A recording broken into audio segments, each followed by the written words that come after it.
Welcome to another technically orientated episode of the Professional Plumber Podcast with myself, Willem, your host, and my co-host, Mr. Richard Bailey. Richard, a warm welcome to you as well. Thank you very much, Willem. I remember when we started doing these together, I was a guest. Now I'm promoted to a co-host. So that's always a good thing. So thanks very much. Yeah. You're my co-host. You're my partner in good business. There we go. Listen, Richard. Today we're talking about the two different terms and ways of interpreting it and what they mean and whether there is a difference between the two. The one is minimum requirements, and the other one is best practice. And I'm sure that, there's a thin line between the two. And I'm sure that specifically when it comes to compliance of things, that it's important to know what is that fine line. And I'm sure that there's a lot that we can say about it. Yeah, look, it is quite when I got this subject to chat about, it was I was wondering, what is there to actually say about these two? But I think it warrants. Let's define the two terms. So minimum requirements is, we remember, Willem, that we're talking about plumbing. So this is within the plumbing trade, within the trade of plumbing. So minimum requirements are the minimum requirements that we need to adhere to are written, and they are housed in the standards, the actual SANS standards. Many people think, they look at the standards and they say, gee whiz, this is shooting for the moon sort of stuff, and you put a bracket every 300 mil that I've never put, that's too much. And what many people don't recognize is that the installation standards are actually the bare minimum requirement. You can by all means overshoot those and do better than what the standards require. But the standards are the minimum. And I just want to take a moment to try and build this concept. So the standards are there. It's a line. It's almost, if you can look at it, it's ground level. You can jump from ground. You can jump and do your skip and do all those things, but you can never sink under the ground. So when you see the standards in place, you say, does it comply to these minimum installation standards? Yes. Oh, there's an extra here. There's a little bit better there. That's fantastic. So that's where best practice starts to creep in, and some call it best practice. Some just require it. We'll get into that in a minute. But the reason that the standards exist is to not allow an installation to drop below that ground level. So that is just something that we need to understand. We can't work to the standards kind of there and thereabouts, almost getting, no, that is ground level, ground zero. You cannot drop below that. Sometimes best practices are things that it's a generic term we all use, but it's things that are over and above requirements or well, let's just use the word requirements, that are doing a little bit more than the minimum standards require. I mean, these sorts of patterns or practices could come from one's own experience in your trade, and you could have learned it from your journeyman or from another experienced plumber, and a technique to improve or to streamline a process that doesn't encroach on the standards. It deviates from them. In other words, you don't do it exactly like that. You do it a different way, but it doesn't undermine the standards at all. You still maintain the minimum standard, but you're getting there in a more efficient way. Or, for example, some manufacturers might require you as an installer to take additional steps to ensure that their products are installed to their requirements, which could be more than the minimum standard requires. But best practice, for me, it's a very broad term, and that's why I had some trouble kind of boxing it and putting it into a vodcast, because it can be, we can talk about best practice in almost anything, and it's a term that can be used a positive or even a slightly negative sense, if you know what I'm saying. But in this context, I think we just need to differentiate between what the minimum requirements of the standards are and what we as individuals or as a collective deem as best practice for particular processes. Richard, I always say, just getting back to quickly what you said, why the standards exist. I think I always say this: standards exist to ensure optimal functionality of an installation, and that includes optimal quality of the installation, as well as optimal safety for both the installer and the consumer, the end user. So to me, when I look at the requirements of standards, you can basically see it as a guideline to what the minimum things are of doing an installation or something like that, so that it achieves those things of optimal functionality, optimal quality, optimal safety for the consumer.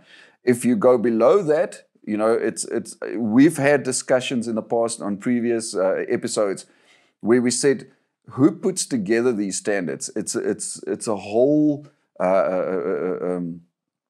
committee of people that comes together from all spectrums of the industry, whether they're manufacturers or whatever, to say what are those things that will make this optimally functional, best quality, and most safe, the safest way of doing that. Is that correct? Because it's not just Piet Pompies that sits and thumbsucks of what these minimum requirements are. It's there for a specific reason. Yeah, you're right, Willem. Although you touched on something there which ties in exactly with what we're talking about. So you used words like optimal and best.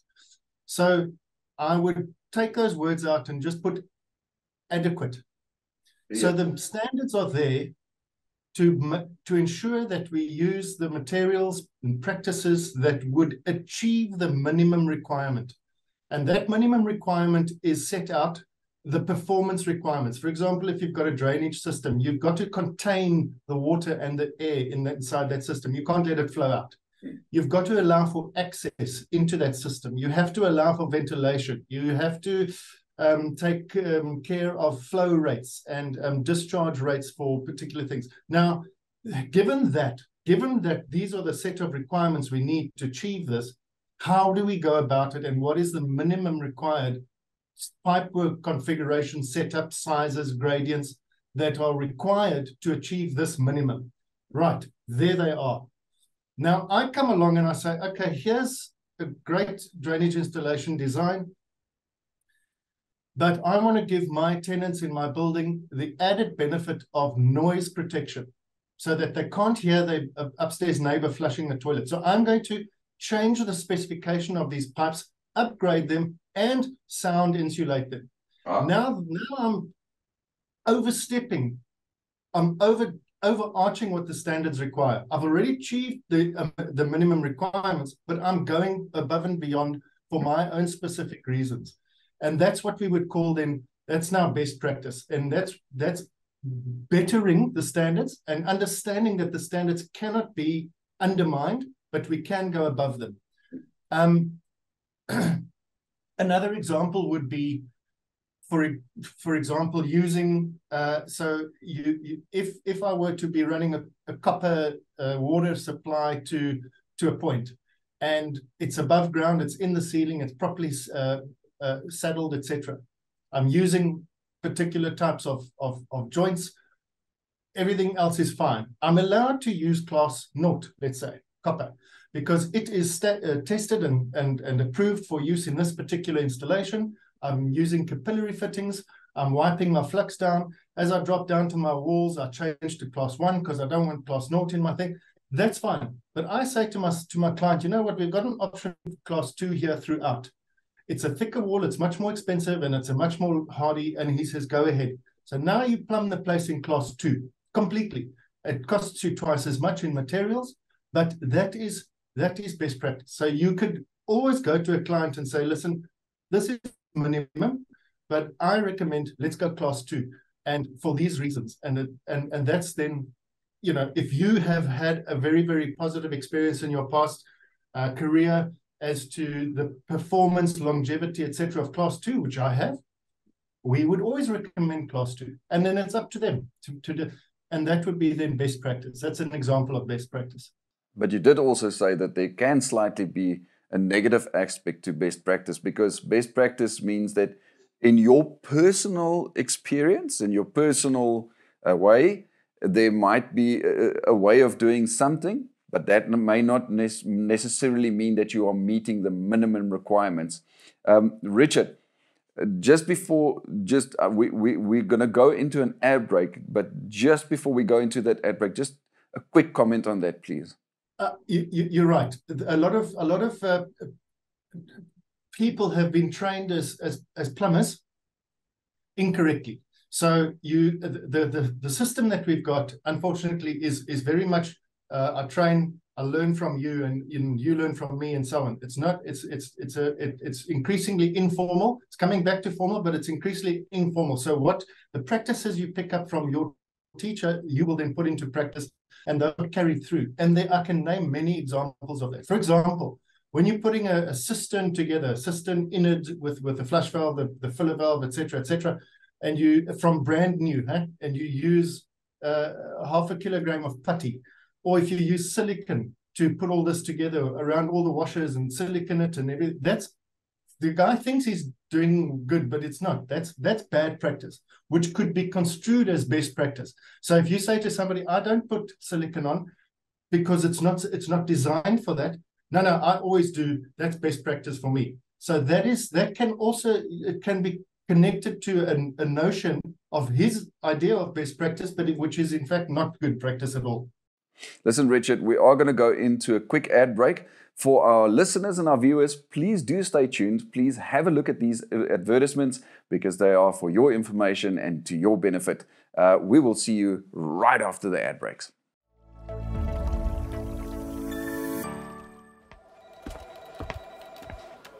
Good day. How can I help you?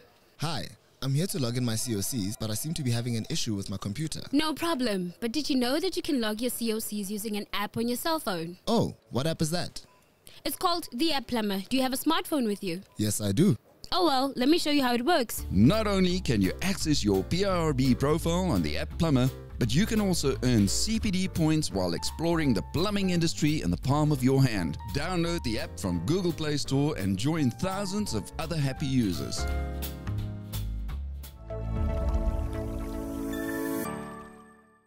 Welcome back to this technically orientated episode of the Professional Plumber Podcast with myself, Willem and Richard Bailey. And in this episode, we are discussing best practice versus minimum requirements. Is there a difference between the two? How can it be interpreted? And those kind of things. Just before we went into the ad break, Richard and I were talking about the fact that, there are minimum requirements set in the standards and regulations and those kind of things.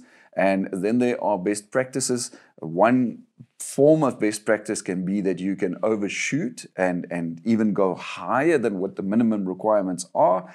But then there's also that slight misinterpretation of best practice where a person in his personal capacity can think that what he is doing is the best way of doing something, but that it might not meet the minimum requirements.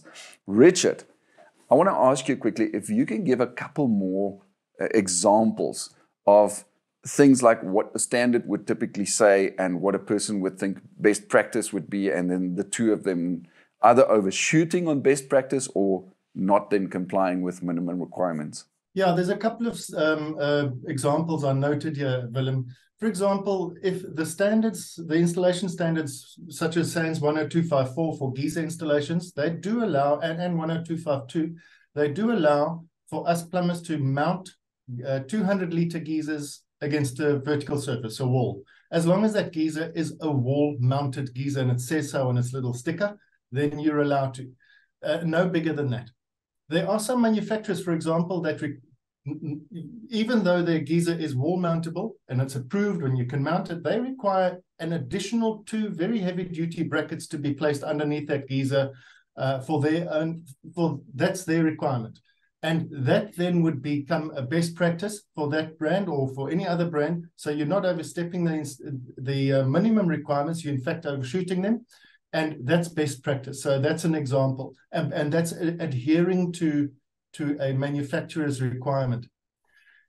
Then a lot of guys will often look or think of certain things, practices, as being best practices, when in fact they're just requirements. So I think, if you know, all of these technical podcasts circle back to a common theme, and that is knowledge, knowledge of the standards and knowledge of the requirements. And if you've got that knowledge, then you know what you're talking about. So, for example, and it's a silly example, but pipe deburring. When you've cut a copper pipe, or you've cut a galvanized pipe, a piece of pipe, or you've cut a piece of PVC pipe, or you've cut a multi-layer pipe, you shouldn't be cutting that with a hacksaw, but some do. You should be cutting it with a proper cutter. But anyway, and you don't deburr the inside of that pipe, or in the case of metallic pipe, ream it. You've got to ream that diameter back out again. You can't have it closed. Plumbers will know what I'm talking about. How often have we overlooked that? But it is a requirement. So if you look at somebody putting in a fire installation in black iron pipe, and he burrs and reams every single piece of pipe, you'd say, geez, that's good practice. You know, that's best practice. It's requirement. It's a minimum requirement. You can't have a bunch of restrictions, 300 restrictions on a flow of water. So that's just an example of that.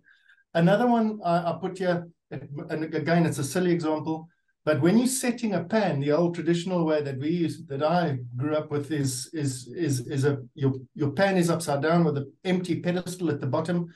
And a lot of times you just find guys putting a pile of cement on the ground and putting this on. But I would say best practice is to first slurry prime both surfaces, fill it up properly, and then turn the whole pot with a full foot of cement down. That's just an example I've made. Wiping away excess glue, excess flux, excess dirt and grime from lubricant from pipework, etc. In other words, leaving your pipework looking clean, whether or not it's visible, it doesn't really matter. And in the roof space, having your pipe reticulation runs next to each other, parallel, straight, making thought out changes of direction, you know, like a pair of train tracks running down, you know, the side of the roof out of the way. That's best practice. If you were to have it in the middle and they are far apart and they this and that, it's not necessarily non-compliant because you might have put the correct brackets in, but it's untidy and it's not nice. So best practice would be to bring them nice, make them look good, parallel, have them together so that maintenance and that becomes easier. The last example, in fact, the second last, I'll mention something after this as well, is, and I'm sure many of us have come across this when we've had to install sewage pipes below, just at or below water table level. I did a big project where we did about 4.5 kilometers of big sewer, well below water table. When I say well below, it was probably about 1.5 meters below the water table in clay. It was a nightmare. And we used dozens and hundreds of cubic meters of stone. So if you, just an example, if you're bedding a sewage pipe there or thereabouts on a water table, bedding it in stone rather than sand so that the stone doesn't get washed away, so that the pipe can be more easily installed and maintained there as well. And then I made another note here. I did mention the putting together of cisterns and that using putty. Now, putty is one of those things that I grew up with it.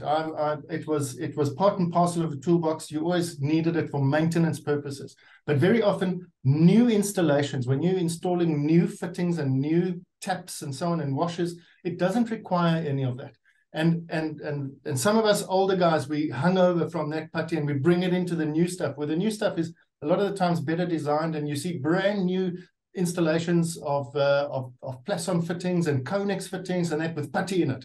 And that is not, so that to me in my mind is a negative sort of a best practice hangover that one could say as well. Yeah. Richard, there's one last question that I've got for you, and I think this is certainly the most important question of this specific episode. But before I go there, to our listeners and our viewers, we're going to cross over to another quick ad break. As usual, please do stay tuned and please have a look at these ad breaks. Please listen to them because they are for your information and for your benefits. Richard and I will be right back after the ad break.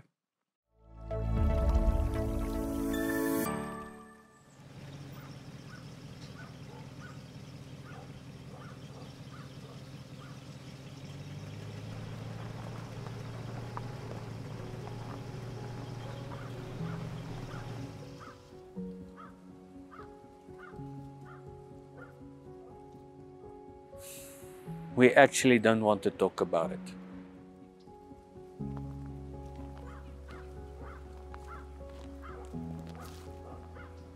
Are you worried that CPD is getting in the way of your work?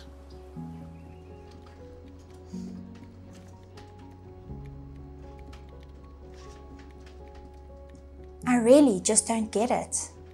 I don't even know where to start.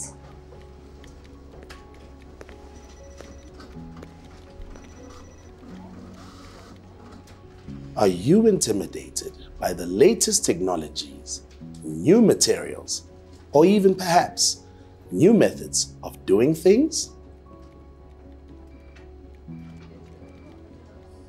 Ja, into le yasinda. Oh, kakhulu.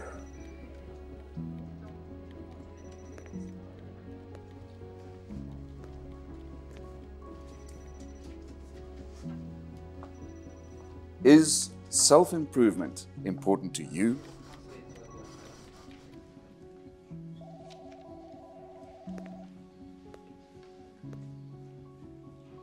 ntho e thata e thata bophelo ba ka ka moka a nka se kgone ho nagana ntho yo.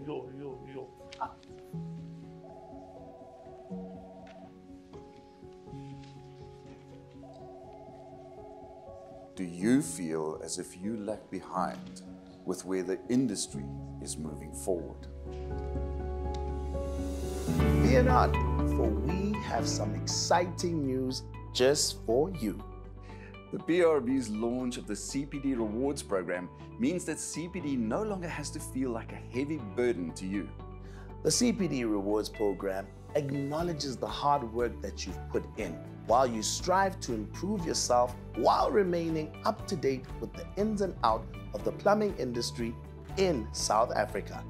Through the CPD Rewards program, you will be rewarded for your efforts in continuously developing yourself with discounts and, of course, various prizes. It cannot become more enticing than that. Here's how it works. Depending on the level of tier you are on, whether that be blue, bronze, silver, gold, or even diamond, you will be rewarded with things like discounts on COCs or even Proud Plumber t-shirts or your annual renewal fee. And of course, various prizes. Welcome back to this lacquer technically orientated episode of the Professional Plumber Podcast with myself, Willem and Richard Bailey. And we're discussing, in this episode, we're discussing the difference between minimum requirements and best practice. And just before we went into this ad break, Richard and I were discussing a couple of examples, or Richard was giving us a couple of examples of typically what the standards will tell, what the minimum requirements are, and then what plumbers or installers may, or technicians may apply as best practice to either exceed those minimum requirements and overshoot that, and in some instances where they make the mistake of thinking that something is best practice, but then it doesn't actually meet the minimum requirements. Richard, having said all of what we've said prior to the advertisement, and having given the examples, having set the difference between best practice and minimum requirements, how is the plumber, the average plumber, how are they supposed to interpret the difference between best practice and the minimum requirements and everything that we've said? and how do they actually go about applying that to their day-to-day business and operations? Willem, I think it's a difficult question because it's not something that look, best practice is a fluid thing, and I think it would be remiss of me, of a single person, to sit here and say to whoever is listening to this, this is how you go about best practice. We each have our own tricks of the trade and best practices that we put into place. I think the most important thing we just need to remember is that we need to differentiate between the two. So a habit or practice or process that you've picked up over the years, whether it's through your own experience or taught by somebody to you to overcome a certain obstacle, could be construed as unique and belonging to you and your trick of that particular obstacle, and it's your best practice. Just remember that there are a set of minimum non-negotiable standards, installation standards, that have to be met. And very often we look at these standards as literal instructions. So you will put a bracket there, and then you start to question, why must I put a bracket there? It doesn't make sense. But if you look at, I want to interrupt there quickly, because from my experience, when it comes to standards, they always use the word shall. This material shall, this product shall, this installation shall, the technician shall. So it's not a question of do I want to or not. It's not a question of, it's not a considerable option. It's a question of you shall. It's something that's the way it's going to happen. Otherwise, it's not compliant. But it rubs people up the wrong way because you question, why do I need that bracket there? It doesn't make sense to me. But when we should be looking at the standards from a different aspect, and that aspect is the standards are in place in order to try and get the system to achieve a minimum set of performance sort of levels. We have to have the system perform and be able to do A, B, C, and D. In order for that to be done, this is what needs to be done as a minimum. So it comes back to, what are the objectives? What are we trying to achieve? We're trying to achieve performance, longevity, etc. So that's why the standards are there. But if I've come across a way of installing a washer quicker or whatever, anything like that we've mentioned, and it doesn't encroach on the standards, it doesn't take away from them, but it makes it easier, quicker, and safer for me, that's fantastic.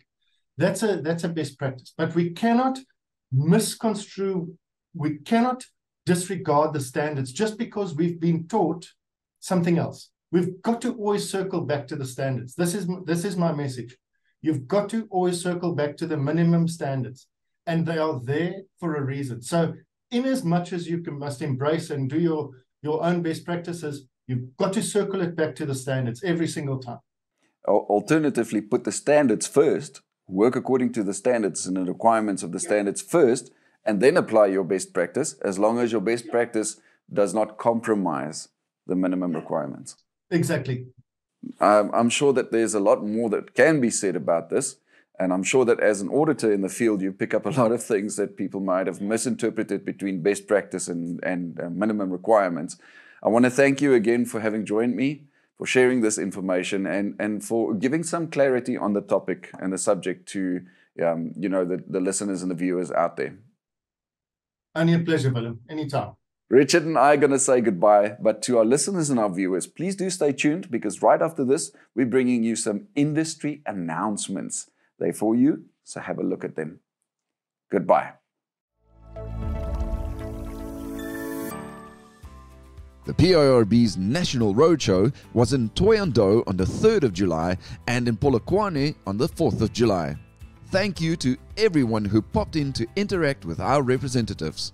We would also like to extend a big thank you to Buildit and Buco. Our roadshow's next stop is in the Eastern Cape. See you there. Download the app Plumber and stand a chance to win great prizes. You get 2 opportunities per day to scratch and win. The higher your CPD tier is, the grander the prize you stand a chance to win. Download App Plumber today to get started. Congratulations to our new winner of the PIRB leaderboard, Kyle Governor. After a random draw from the top 10, Kyle Governor was the lucky winner for this cycle. Mr. Governor won himself a Proud Plumber t-shirt. Congratulations, Mr. Proud Plumber. Hi everyone, Bobby here. So the Plumbing Industry Registration Board is passionate about making a difference in South Africa. The annual Champions for Charity White Collar Boxing event takes place on the 5th of August 2023. Champions for Charity intends to be the difference maker and give our communities a puncher's chance in bettering themselves. 16 amateur fighters will step into the ring representing their various charitable organizations. And as a citizen of this beautiful country, I implore you to give back in your own little way by donating to the various charities that will be represented on the day. So go and make your donations on www.championsforcharity.co.za under the charity and boxer you feel closest to, and help us to make a difference in our communities. So be a part of this movement and become a champion for charity. #1 for all and all for one.